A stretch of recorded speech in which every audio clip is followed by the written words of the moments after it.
Hello mga kabibig! Welcome back sa ating bagong YouTube channel. Ito ang pinakamaingay na YouTuber sa balat ng YouTube. Ako si Kabibig, maglabag-labag na ta with evidence trending news mga kabibig. Para yatang natakot si Pangulong Bongbong Marcos. Natakot sa mga Cebuano. Kasi sabi ni Ed Hogalbot, heads up Sugbo. Bongbong Marcos is in Cebu and is currently in Shangri-La Mactan waiting for 1 p.m. event in Lapu-Lapu City with pambansang Kengkoy Mayor. Oh, grabe naman Kengkoy talaga ha. Mayor of LLC, Junard Fahong S. The Ahong Chan. Afterwards, PBM will head down here in my hometown of Liluan at Papa Kids Resort owned by the Mendoza family. Yeda Romualdez, wife of Martin, is granddaughter of Alo TUCP's Quito Mendoza, father of Deputy Speaker Raymond Mendoza. Sa Mansugbo, let's go! So, totoo kaya ito kabibig? So may mga picture naman itong si Ed Hogalbot na nagpapakita na paglapag ng anong tawag dito ng yan yan ba? Yan ba ang helicopter na sinakyan ni BBM? Yan Oh. Is this really is true? Nako. At ang balita pa, hinarang ang Maisog Cebu. Motor caravan sila papunta sa Lapu-Lapu sa Shangri-La. Pero hinarang sila ng mga pulis. Ito ang latest update ni ni Ed Hogalbot sa nangyari kay VVM, mga kabibig. Bakit takot na takot si VVM? Ito kabibig yan daw. Yan daw. Yan yan ang play ni VVM. Naku po. Sabi dito Bongbong Marcos took off from Mactan Airport at 6:52 p.m. on board of RPC 5219 or about 30 minutes ago. Our caravan noise barrage left AFP Central Visayas Command at Camp Lapu-Lapu in Nahog around 6:15 p.m. Di man lang kami kinausap. So, umalis agad si VBM, mga kabibig. Hindi man lang kinausap ang mga Cebuano. Nag-meet and greet sana sila. So, heto kanina mga kabibig ang kanilang pagsalubong sana ni BBM. Hey, hello. Comment naman kayo dyan. Alright, okay, hello. Yun, wala pa. Saan ni? Wow, pagit, malay boy. Hello, Mr. Ed. Hinay kayong net. Yatay. Yatay, dyan ay Bisaya. Oh, here we go. Here we go. Okay. Alright. Okay, this is EB Hogalbot, Maisog Cebu, where the fucking PNP blocked our noise barrage caravan going to Shangri-La in Mactan because apparently it is true that Bongbong Marcos is there because ang daming police, no? Dami talaga, nakadeploy yung mga SWAT, no? And we were told not to go there at I have received information na halos yung going into Shangri-La Mactan, yung road na yon have been blocked to all traffic. So kaya pinauwi nila kami or pinabalik, pina-U-turn. We are now heading back to Mandawi City where we will regroup and decide where to meet itong si BBM na, no? Itong si Bongbong Marcos kung nandito talaga siya sa Cebu. People are saying he's still in Cotabato. But we are not sure kung anong oras yon. Yung C5219 aircraft, when I checked sa flight radar, ay nagland sa Osami City, no? Around 12:33 in the afternoon kanina, and it still hasn't taken off yet. So ewan ko kung si Bongbong Marcos ang lulan ng eroplano na yun, and kung pumunta siya ng Cebu, anong sasakyan niya? Baka mag-chopper siya, no? Chopper. But in any case, kanina po, malapit sa Shangri-La, doon sa Mactan New Town, meron pong bakanting lote doon at nakaparada na po as early as 10 o'clock in the morning yung dalawang white choppers, no? Ng parang sa Presidential Security Command yon or sa either sa Philippine Coast Guard ba yung isa or sa Kaap ba yun? Basta dalawa na at isang Black Hawk na na nagche-check, no. So apparently VVIP, no, very very important person yung bisita nila. We thought, no, na ibang VIP, no, kasi nga doon sa mismong munisipalidad ko kanina, nagrally itong si Governor Gwen Garcia at yung kanyang One Cebu. Nag-launch kanina ng kanyang kampanya. Andun si Duke Frasco, si Cristina Frasco at si Gwen Garcia. At nagpamisa-misa pa yung mga gago doon, paluhod-luhod ang mga putang inang kurakot na mga So, yun. Tapos ngayon, andun pa pala yung ibang mga putang inang bagoong alyansang kandidatong apat. Si Tito Soto, si Manny Pacquiao, sino yun? Tolentino at saka si Soto, Tolentino, Pacquiao at Lacson. Lacson nandun. Author ng Concurrent Resolution number 10, liquidation by means of certification ng mga MOE nila, no? Ang daming pulis po sa Mactan Island. Naka-checkpoint na po sila lahat. Both bridges, we haven't been to the third bridge, yung Sisilex, pero yung two bridges ay napakaraming checkpoints, no, at both ends, at yung mga SWAT nga ay naka-deploy na. So apparently it's either Bongbong Marcos or the VP, no, and we don't, well, wala naman sigurong ganitong kalaki ang security preparation pagka yung si VP ang nandito. So chances are, and there's been a lot of talk and from our sources as well, na nandito nga at nandyan nga sa Shangri-La Mactan itong si Bongbong Marcos. Kaya gusto sana namin nag-flash caravan kami, mag-noise barrage sana kami, pupunta kami ng Mactan Shangri-La at doon po ipapakita namin ang aming puot at galit, no, at hihingin namin sana yung accountability ng kanyang gobyerno sa pagpakidnap niya, no, at pag-surrender niya at pag-turnover ng ating dating pangulo doon sa ICC, no. Ito namang pisot na mayor na Kengkoy ng Lapu-Lapu City, Junard Ahong Chan, na binlock na ako ng putang ina, ay nagbigay ng order daw na walang papapasukin na mga ganito, no.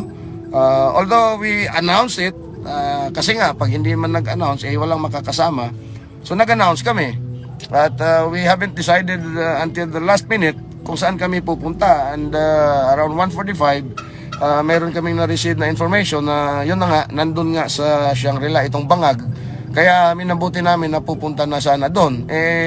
Halfway there, going to the intersection na nga of the Mactan International Airport, ay hinarangan na po kami at pinabalik. Gusto sana naming dumaan sa isang daanan pa.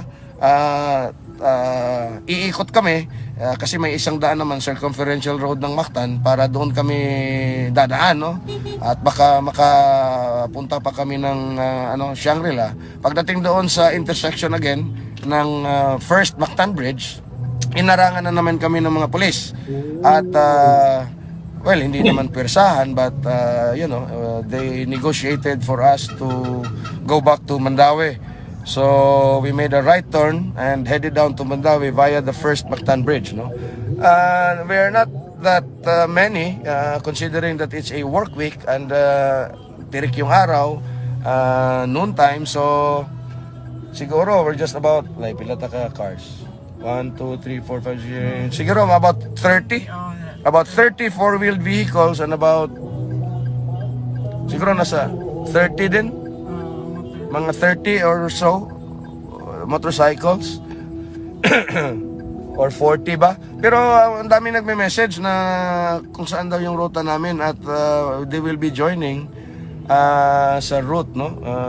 Ewan ko kung gaano na kami karami dun sa likod. I'm in the middle of the caravan of the vehicle line, so I have no clear visual doon sa pinakalikod, no, besides the next 2 or 3 cars behind us. So anyway, ayun. So bakit ba ayaw ng mga putang ina na harapin ang mga ganitong uri ng pagpoprotesta? bakit ba ayaw ipakita ng mga kaalyado nitong bangag na to ang disgusto ng mga Cebuano or yung mga karamihang ng mga Pilipino? Bakit itatago pa nila?